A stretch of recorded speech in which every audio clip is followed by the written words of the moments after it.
But when it comes to our belief in the existence of God, right, we are on common ground with them. We're actually on common ground with them. And their response to modern philosophy and atheism is actually they're doing a better job at it than we are.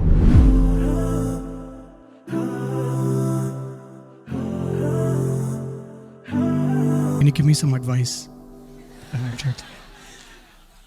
Ustad, you're past the point of advice.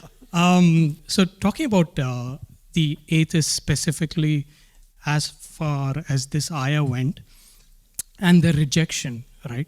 I wanted to know, because you might have perceived this in your travels, specifically with Australia, and I've been in the US as well, and we know that the atheist population over here is much, much higher and been going on for generations. And I understood from you today that we've got this French Revolution versus, what do you call it? Yeah. So I understood that concept today as well, which was new to me. But what I wanted to know was, what would work?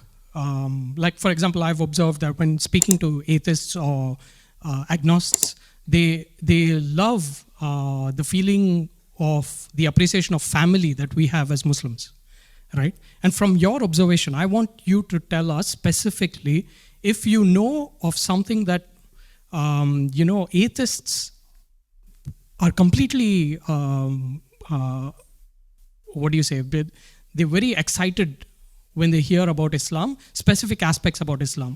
So if you know from your experiences, and this will enable us to talk better with our atheist and agnostic neighbors who are in the millions over here in Australia. Okay. Thank you. I used to have exchange with atheists decades ago. I don't do debate type stuff or those kinds of conversations much anymore. I do a lot of readings. I know people that are in that space that study even Ilm al-Kalam and things like that, and the Kalami arguments. One course that I really like recently came out by Sheikh Hamza Karamali. Those of you that are interested in understanding atheistic arguments and how to discuss them intelligently, he made a course on Basira Institute, Al-Basira Institute. It's called Why Islam is True. So he's taken the classical mutakallimin arguments and given a 2.0 to them, and he did a really good job with it, I think. It's called Why Islam is True. So that would be a nice place to start. But yeah, atheists, generally, they look at Muslims and say, I love how you guys eat your food. Your family is it's so cozy, it's so warm.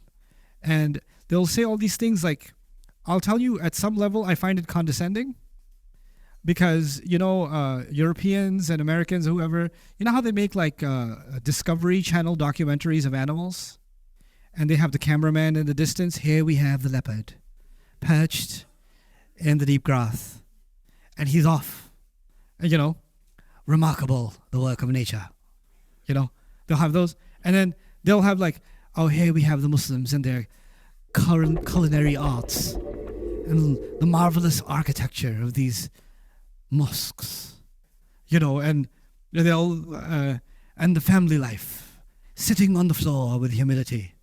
Praying to their God, like it's just, so we're just there's this implicit superior species that's looking down on these Eastern cultures, like they are looking at the animals in the Savannah Desert or in the Africa jungle, and just so fascinating. Your outfits are so fast. They're so cultural. They're so festive. I love your colors.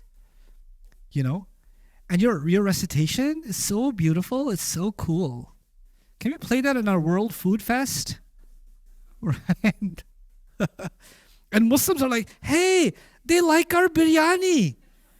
Oh my God, they like our biryani. This is so amazing. Allah gave us the most powerful message ever revealed. And we're happy that somebody likes our sandals.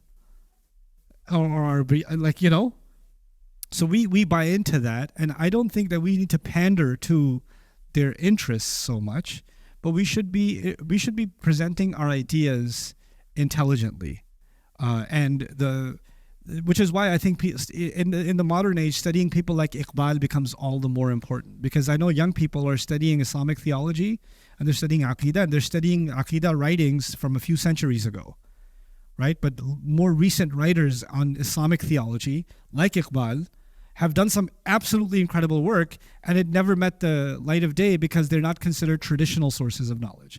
And I don't think that's fair. And I think we're the ones that are missing out.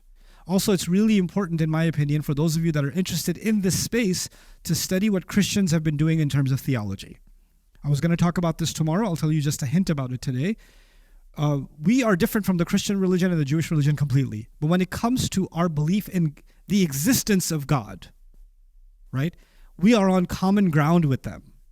We're actually on common ground with them. And their response to modern philosophy and atheism is actually they're doing a better job at it than we are in many ways. And their critique of modern thought, they're doing a better job of that, some Christians are, than we are. And actually on that front, ta'awanu 'ala al-birri wa taqwa, cooperate. Take their arguments, learn from them, no problem. And in history, they learned from us. They've done that before from us. And we may take some things from them too. It's perfectly fine. Nothing of shirk, nothing of kufr, nothing that violates our scripture. But some of the intellectual work they're doing in this space is actually very valuable. And we should be on a united front in those things. Anyway. Assalamu alaikum everyone. There are almost 50,000 students around the world that are interested, on top of the students we have, in studying the Quran and its meanings and being able to learn that and share that with family and friends. And they need sponsorships, which is not very expensive. So if you can help sponsor students on Bayyinah TV, please do so and visit our sponsorship page. I appreciate it so much and pray that Allah gives our mission success and we're able to share the meanings of the Quran and the beauty of it the world over.